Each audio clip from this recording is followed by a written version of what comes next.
اعوذ باللہ من الشیطان الرجیم بسم اللہ الرحمن الرحیم اللہم صلی علی محمد وآل محمد۔ مومنین کرام، جیسا کہ گزشتہ کچھ دنوں سے ہم درس نہج البلاغہ کے سلسلے میں آپ کی خدمت میں حاضر ہو رہے ہیں۔ نہج البلاغہ کے سلسلے میں ہم کلمات قصار، مولا کائنات علیہ الصلوۃ والسلام کے کلمات قصار، یا جنہیں ہم اقوال زرین بھی کہہ سکتے ہیں اور جنہیں ہم مولا کی احادیث بھی کہہ سکتے ہیں، ہم اقوال زرین مولا کائنات کے آپ کی خدمت میں پیش کر رہے ہیں۔ آج ہم جو مولا کائنات کا جملہ آپ کی خدمت میں پیش کرنا چاہتے ہیں، یہ کلمات قصار میں موجود ہے، اور کلمات قصار میں اس کا نمبر ہے 226۔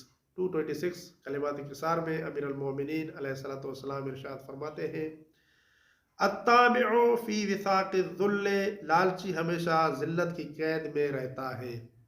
امیر المومنین علیہ الصلوۃ والسلام نے واضح طور پر بتا دیا کہ انسان کو چاہیے کہ لالچی نہ بنے، بلکہ انسان کو سخی ہونا چاہیے۔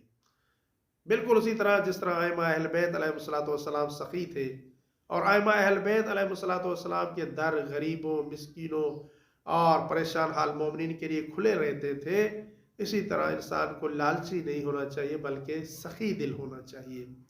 لالچ کرنے والا انسان مولا فرماتا ہے کہ ذلیل ہوتا ہے، اس لیے مومنین کو خاص طور پر لالچی نہیں ہونا چاہیے بلکہ لالچ سے دور کر رہنا چاہیے، اور یہی ذلت اور پستی سے بچنے کا راستہ ہے کہ انسان لالچی نہ ہو۔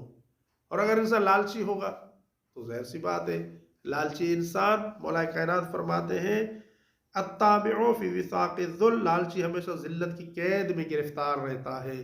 اگر تم ذلت کی قید سے بچنا چاہتے ہو تو لالچ کرنا چھوڑ دو۔ اگر ہماری یہ ویڈیو آپ کے لیے ہیلپ فل رہی ہے تو ہمارے چینل کو سبسکرائب کر لیں اور ویڈیو کو لائک بھی کر لیں، تاکہ ہمیں اس جیسی اور ویڈیو بنانے کے لیے موٹیویشن مل سکے۔